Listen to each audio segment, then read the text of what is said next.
Sistemas del silencio, la cultura del yo oculto. Alma no domesticada, sé mía si aprendo a complacerte sin perderme, si hay en mí decoro y reverencia. Arde en tu fuego, ilumina mis pasos, incendia la frivolidad y deshace esta máscara que no soy. No hablaré por venganza, sino por dignidad y amor a mi templanza. Que la un gallo. Va a dejar esto, está chistoso, les va a dar risa. Que la voluntad que nos ha sido otorgada sea siempre cristalina. Que todas las partes que nos integran puedan atender con devoción los dictámenes de la conciencia. Que nuestro espíritu jamás palidezca lo suficiente como para ser cómplice de la crueldad o la vileza. En conjunción, deseo profundamente que cada dirección sea el consorcio de Dios, para que los hombres nos libremos de todo mal. Amén. Compadezco el dolor que ha sido sembrado en mi alma sin mi permiso, porque a menudo la voluntad que debería ser cristalina se quiebra antes de florecer. ¿Qué destino puede alcanzar el alma cuando es manipulada desde la cuna para ser merecedora de atención, amor o supervivencia? El mal no siempre se presenta como un mal evidente. Qué fácil sería si no utilizara sus artimañas para colarse en donde por naturaleza crece el bien. El mal se disfraza de virtudes para tener seguidores. Lo encontramos en la educación, en la obediencia, en la normalidad. Y sin saberlo, desde pequeños nos entrenan para traicionar nuestra conciencia con una sonrisa, para dudar de lo que sentimos, para apagar la voz de la verdad que llevamos dentro. Por eso, sin darnos cuenta, el espíritu se ve desdibujado, no porque haya elegido la vileza, sino porque fue condicionado a no reconocerla. A menudo me encuentro con otros individuos y observo en ellos el mismo fenómeno que antes reconocí en mí y en los patrones sociales. De alguna manera, más o menos sutil, nos aterra ser vistos. Me adelanto al diálogo de quienes pretenden negar este argumento con afirmaciones tan predecibles que delatan su desconocimiento sobre sí mismos. No tengo problema en ser notado, incluso lo disfruto. Yo soy muy sociable, me encanta convivir con los demás.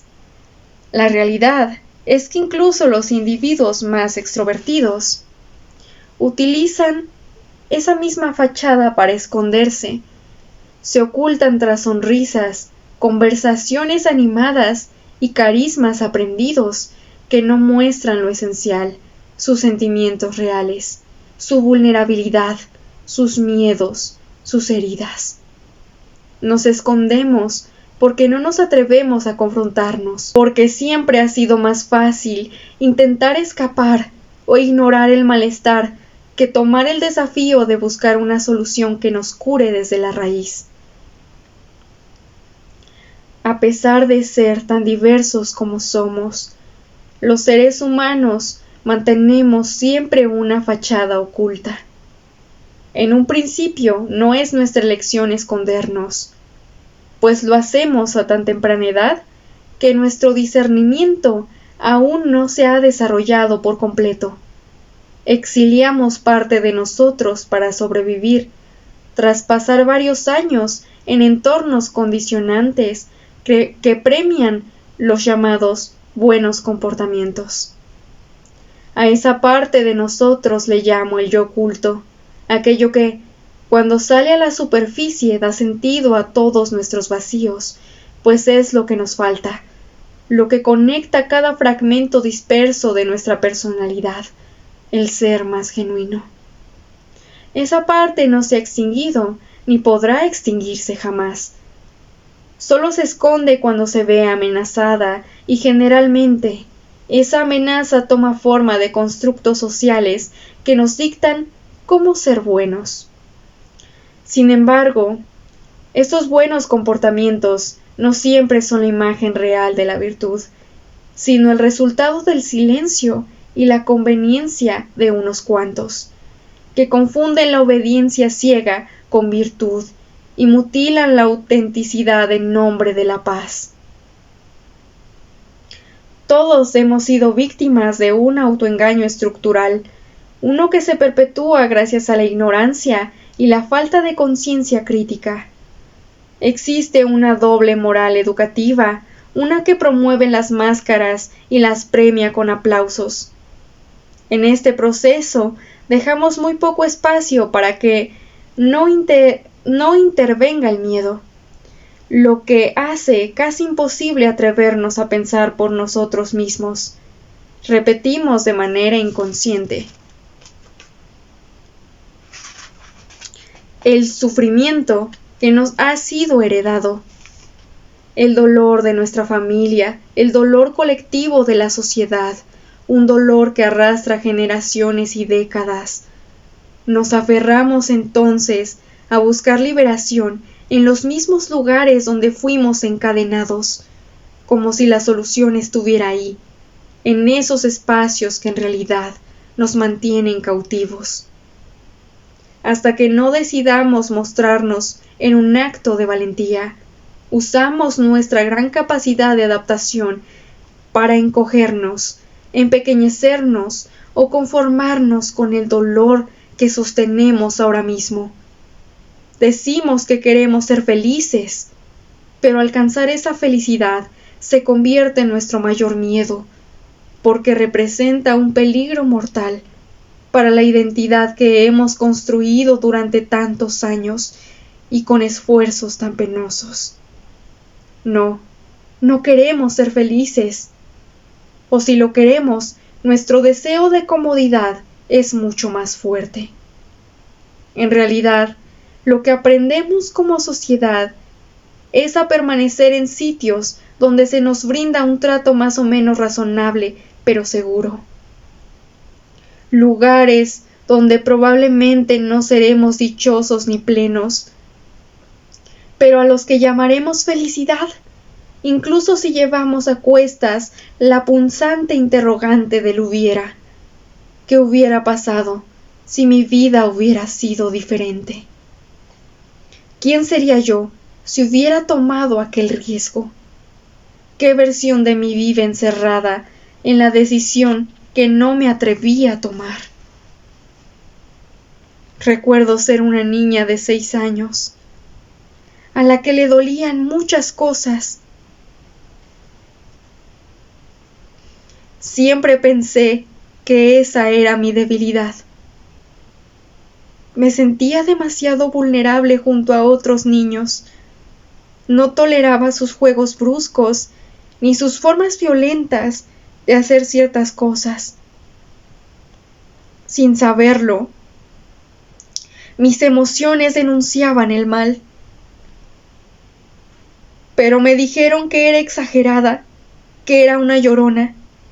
Pues sí soy, porque estoy llorando ahora. Sí soy. Ay, no. Qué cosas, ¿verdad?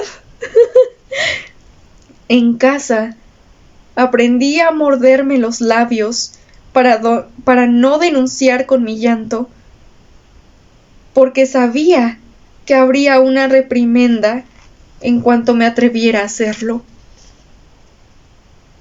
Me decían que ya había suficientes problemas como para que yo me portara mal, para que corriera, gritara o llorara, es decir, para que fuera una niña. También recuerdo una escena muy vívida. Una compañera de clases molestaba constantemente a mi amiga. La pellizcaba, la mordía, se burlaba de ella.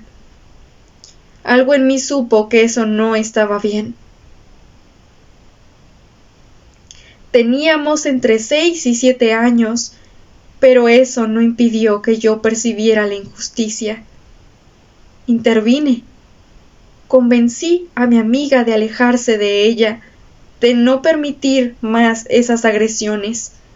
Lo que no imaginé fue el castigo social que vendría después, pues fui expuesta en una junta de padres. La maestra presentó la situación desde su propio punto de vista. Varias niñas ya habían decidido darle otra oportunidad a la compañera agresiva, quien se había equivocado y decía que no lo volvería a hacer. No obstante, yo no había cedido. Nadie recordó que ya antes habíamos intentado hablar, mediar, perdonar, y que siempre terminaba igual. Yo fui la primera que decidió perdonarla antes, hasta que simplemente me resultó insostenible. Pero en ese momento era acusada de ser inflexible, poco empática, mala. Esa noche sentí un remordimiento profundo, una vergüenza que me quemaba por dentro. Dudé de mí, dudé de mi enojo, de mi intuición, de mi capacidad para distinguir lo correcto. Creía ciegamente en las palabras de los adultos, que hablaban con solemnidad del perdón. Quizá, pensé, lo mejor sí era aceptar nuevamente a quien nos hacía daño. Tal vez yo era la insensible, tal vez yo era la mala. Ese recuerdo fue el primero en el que sentí que debía esconderme entera. Por eso, procuré desde antes no decirle a mi madre que habría una junta. Y después, tampoco le conté sobre lo acontecido. Callé. Sentí que había cometido un delito. Me tragué el miedo, la culpa, la confusión. Y aprendí, sin saberlo del todo, que sentir la verdad podía volverse un crimen. Mira, mis lágrimas son perlas. Miren cómo brilla mi cara. Tengo un brillito aquí. Es vital, de una vez por todas, que borremos de la educación los sentimientos de culpa. Abusamos de sentimientos humillantes para poner en cintura a nuestros niños o jóvenes, sin saber que los estamos matando lentamente, que dejarán de decir lo que piensan por medio del castigo impuesto, que perderán la fidelidad a sí mismos. Pues estos sentimientos esclavizan, no fomentan una reflexión madura. Solo una autoridad tirana, con el ego inflado, da por sentado lo que otros deberían sentir. Estas formas no guían, sino que amordazan y lastiman. Le llamamos educación a una forma de domesticación emocional que no contempla el desarrollo de las virtudes que nos confirió la naturaleza. Es una forma de gaslighting, iluminación con gas, institucionalizada, que se disfraza de crianza. Aprendemos a no creerle a nuestras emociones, a desconfiar de nuestra percepción del maltrato, a interpretar el dolor no como una advertencia, sino como el enemigo en sí. No miramos hacia la herida, sino que aprendemos a mirar dentro, solo para rastrear la culpa. Ese gaslighting está en el hogar, en la escuela, en la iglesia, en todos los lugares donde un adulto se impone como el único dueño de la verdad y la bondad. Se presenta como corrección amorosa y puede que realmente crea que lo es, pero nos sabe amargo. El silencio forzado, la postura cabizbaja, el llanto reprimido por miedo a una respuesta violenta o burlona. El mensaje, sepámoslo o no, es bastante claro. Si te duele, es porque estás mal. Si reaccionas, eres conflictivo. Así, terminamos viviendo dentro de una narrativa en la que somos los malos solo por mostrar lo que hay dentro, sin contemplaciones. Más adelante, nos ilusionamos creyendo que al llegar la adultez todo cambiará, que por fin podremos responder a la injusticia con integridad. Pero la adultez no es la libertad que esperábamos, es, más bien, el eco perfecto de la manipulación. Crecimos desensibilizándonos para sobrevivir, y entonces usamos los mismos argumentos invalidantes en nuestra contra, como acto reflejo, para no ser heridos por la indiferencia o el rechazo. Dudamos de nuestros límites, nos regañamos antes de expresar lo que sentimos, pedimos disculpas por sentir, justificamos a quienes nos hieren, nos reprochamos no ser lo suficientemente fuertes para superarlo. Seguimos creyendo que el perdón es sinónimo de tolerar el daño y que la paz interior se alcanza a través de un silencio negligente. ¿Qué clase de sociedad tenemos que estar construyendo para pensar que sentir es el problema? ¿Por qué no contemplamos la crueldad, la injusticia o el maltrato como lo que realmente debería corregirse? En cuanto se intenta controlar lo que debemos pensar o sentir, deberíamos saber que estamos siendo conducidos hacia la completa locura. Es urgente que la educación nos brinde la certeza de que es bueno confiar en nuestras percepciones, porque esas percepciones distintas son las que tanto hemos estado esperando, las que van a reformar nuestra sociedad. Esas nuevas percepciones que se salen de lo conocido, del margen, responden a nuestras súplicas y plegarias. Alguien se atreverá a hablar por todos, a no tolerar maltratos, a proponer maneras amorosas de educar, de hablar, de servir a esta tierra, y ahí encontraremos a todos los ángeles que buscamos en un cielo que no conocemos. La tan esperada llegada de Cristo ya está emergiendo, pero no como el dogmatismo nos ha enseñado. No vendrá un solo hombre llamado Cristo a salvarnos de lo que no hemos sabido remediar por nuestra cuenta. Más bien, nosotros nos mostraremos con valentía, cada vez de forma más clara. Nos estamos volviendo cristalinos al darnos cuenta de quiénes somos realmente y adoptar maneras íntegras de vivirnos.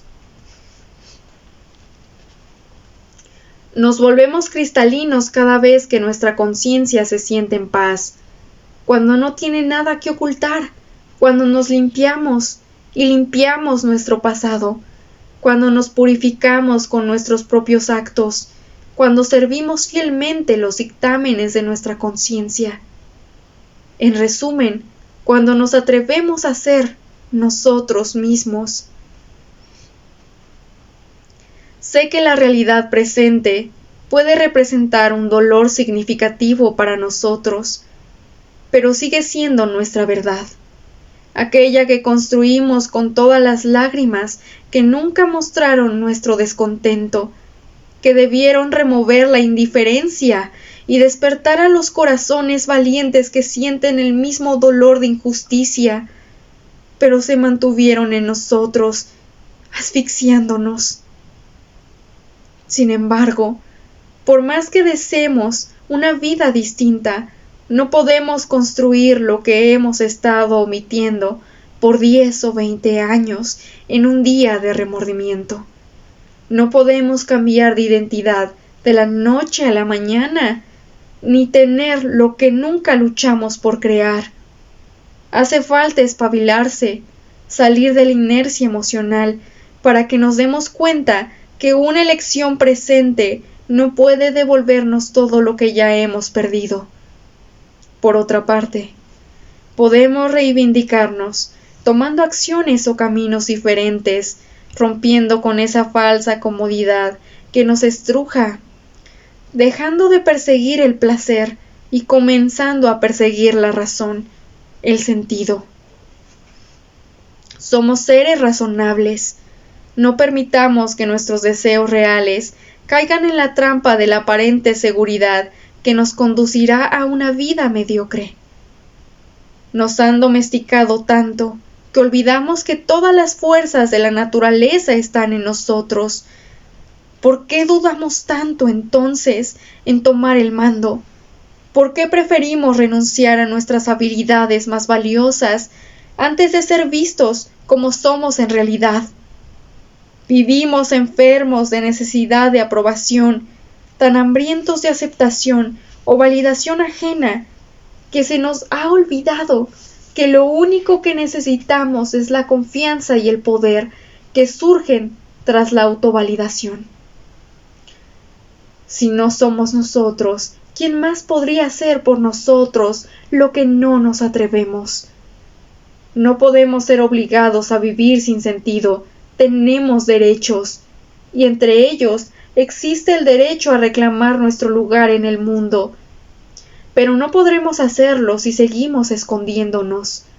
Hay que permitirnos ser vistos a plena luz, dejar que las sombras se presenten ante nosotros y liberar los sentimientos que hemos reprimido crónicamente. Solo así tenemos el derecho y el poder de decidir qué hacer con ellos, en lugar de cederles nuestra voluntad. La ignorancia de uno mismo es la peor condena a la que podemos someternos.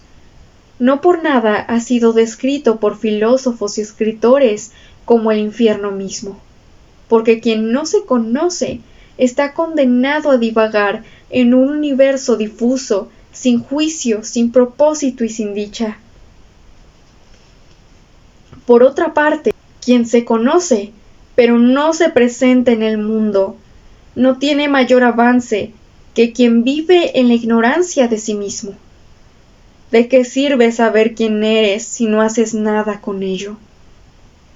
El conocimiento que no se encarna se vuelve inútil, y quienes no se arriesgan a defender y desarrollar su visión del mundo difícilmente estarán preparados para los cielos o los llamados planos superiores. No son distintos de una máquina que opera por rutina o de un lobo domesticado. No trascienden los impulsos básicos de un ente puramente material. Como dice un proverbio chino, si una persona no persigue su interés personal, el universo la destruirá. Y también Marco Aurelio advertía, si un hombre no arriesga nada por sus ideas, o no valen nada sus ideas, o no vale nada el hombre. Estas y muchas otras frases de la sabiduría popular existen para sacudirnos, para despertarnos del servilismo emocional e intelectual en el que hemos caído. Considero aberrante y altamente peligroso difundir la creencia de que el individualismo o el interés personal son actos egoicos. Si bien ningún exceso resulta benéfico, negar la importancia de la individualidad es una forma de mutilar el alma. Quien no puede defender su ser no tendrá nada real en la vida. Ni siquiera el universo podrá alinearse alguna vez a su favor. ¿Cómo puede defender a alguien que no se defiende a sí mismo, que no se ayuda, que no tiene nada claro? Si deseas ser una persona valiosa, has de darte valor tú primero. Ese acto de dignidad, ese regalo íntimo, de volverte poco a poco a alguien cada vez más auténtico y significativo, no se logra a través de la banal arrogancia ni de una soberbia que dé pie a que rechaces tus defectos. La autovaloración genuina nace de la honestidad radical y del coraje de mirar tus sombras sin esconderte. En la actualidad, la soberbia y la ignorancia se alimentan a través de las redes sociales. En primera instancia, las redes sociales han aportado elementos valiosos al desarrollo del ser humano, no lo niego, pero también han alimentado distorsiones profundas. Muchos creen que el mayor peligro radica en los estereotipos que promueven, la presión por ser más delgado, más hermoso, más aceptable según cánones vacíos, lo cual ha sido ampliamente documentado. Sin embargo, existe otro rostro en esa misma falsedad, uno menos visible y cuanto más peligroso. La falsa aceptación disfrazada de amor. Esa que valida enfermedades, romantiza el sufrimiento y promueve estilos de vida insanos bajo el argumento de inclusión. Y, cuando alguien se atreve a cuestionarla, es tachado de cruel, insensible o intolerante. Todos creen estar defendiendo una causa noble, pero realmente lo hacen. Muchos de esos discursos se vuelven dogmáticos, niegan el diálogo y censuran toda disidencia, incurriendo en lo mismo que critican. Un ejemplo evidente es la tergiversación del movimiento del cuerpo positivo, lo que nació como un acto de amor propio y dignificación del cuerpo, hoy muchas veces se reduce a justificar hábitos destructivos en nombre de la aceptación. Quien sugiere una mejora en salud física o emocional es atacado, como si cuidar de uno mismo fuera una forma de violencia. Pero el cuerpo no miente. El descuido siempre cobra su precio, aunque se disfrace de empoderamiento. No hay verdadero amor en aceptar lo que nos está dañando, solo para evitar la incomodidad de reconocer que nos hemos estado fallando a nosotros mismos. Porque el orgullo que grita aceptación, pero abandona el autocuidado, no es más que otra forma de negación. Y la negación, aunque se adorne de discursos inclusivos, nunca podrá ofrecernos libertad. No somos más que niños crecidos que se pierden, encaprichados con aquello que sienten que les ha sido arrebatado. Pero el amor siempre ha estado en nosotros, y no solo en forma de sentimientos. El amor también crea estructuras sostenibles y coherentes, capaces de convertirse en las bases donde podemos desarrollarnos sin renunciar a nuestra integridad. Evolucionamos en cuanto comenzamos a darnos valor. Y para ello, necesitas descubrir las virtudes que representan tu existencia en el mundo y vivir desde ellas. Sirve a lo que eres, actúa desde lo que da sentido. No puedes saciar tu hambre de amor con halagos ni aceptación externa. Eso es la comida chatarra en el plano emocional. Necesitamos algo más trascendente y sustancial, algo que sostenga a largo plazo. La única manera auténtica de llamarte valioso es comprometerte con el esfuerzo constante por vivir con transparencia. Todo lo demás son engaños, distorsiones cognitivas que nos alejan de la verdad. ¿Por qué sostener algo en mí que no quiero que los demás vean o sepan? ¿Por qué invertir energía en cultivar algo que no me satisfaga? Todas las máscaras acaban cayendo. Cuando comprendemos su inutilidad, descubrimos que su peso era una carga inútil. Si insisto en sostenerla, el momento de arrancarla será más doloroso, y probablemente deje heridas y vergüenza por las deformaciones que ocultamos durante tanto tiempo. Lo que más tememos confrontar es, muchas veces, lo que más puede liberarnos. Solo al atravesar las llamas del Averno podemos tocar el cielo. O nos atrevemos a matar nuestras ilusiones para renacer en autenticidad, o viviremos en el infierno creyendo que estamos en el paraíso. Es tiempo de hacernos cargo del yo oculto, de romper el silencio cuando es necesario. Debemos escuchar y darle voz a todo lo que nos incomoda. Nuestra dignidad nunca debe ser silenciada, aunque hayamos permitido que parte de ella se nos arrebate, siempre podremos reponernos. La elección será eternamente nuestra. La desobediencia sanará nuestras memorias, debido a que dejaremos de perpetuar lo que nos hace daño y la herida podrá cerrar finalmente. Llega un punto en la vida en el que ya no basta con entender por qué fuimos como fuimos. El conocimiento que no se encarna es desde el inicio un autoengaño. La compasión sin valentía nos vuelve cómplices de nuestro propio verdugo. A veces el dolor no proviene de lo que vivimos, sino de todo lo que no nos atrevimos a hacer. Ya no hay tiempo para fingir una luz que no somos. No nacimos para ser una lámpara artificial que agrade al ojo viciado. Somos, por naturaleza, luz verdadera. Fingir es negar esa esencia, y cuando en nosotros arde el incendio sagrado de lo que fuimos llamados a ser, ya no hay vuelta atrás. La historia que nos salvará no es la que nos contaron, sino la que escribimos al revelar la verdad que ocultamos por miedo a ser libres.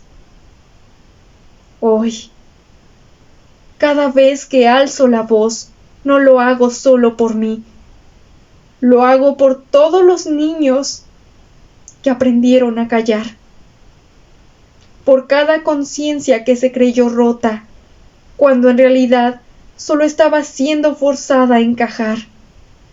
Hablo porque ya no me da miedo ser vista,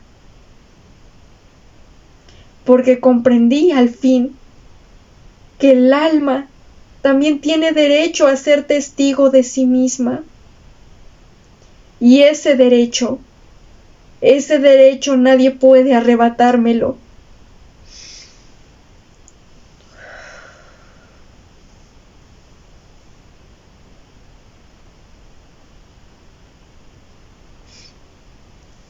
Muchas gracias. Ay, muchas gracias por ver este video. Antes de que siga enfocada en mi corazón, les tengo que agradecer. Gracias por quedarse hasta el final. Ay, perdón, estoy toda mormada. Este es mi segundo libro, Anatomía de los Insurrectos. Lo pueden encontrar en Amazon. Abajo les voy a dejar el link para que puedan ir a mi página de autor. Ahí están todas las obras que llevo publicadas hasta ahora, que son 2. Pero spoiler, ya estoy trabajando en la tercera y no se la ven venir. Pero bueno, muchas gracias por ver. Adiós.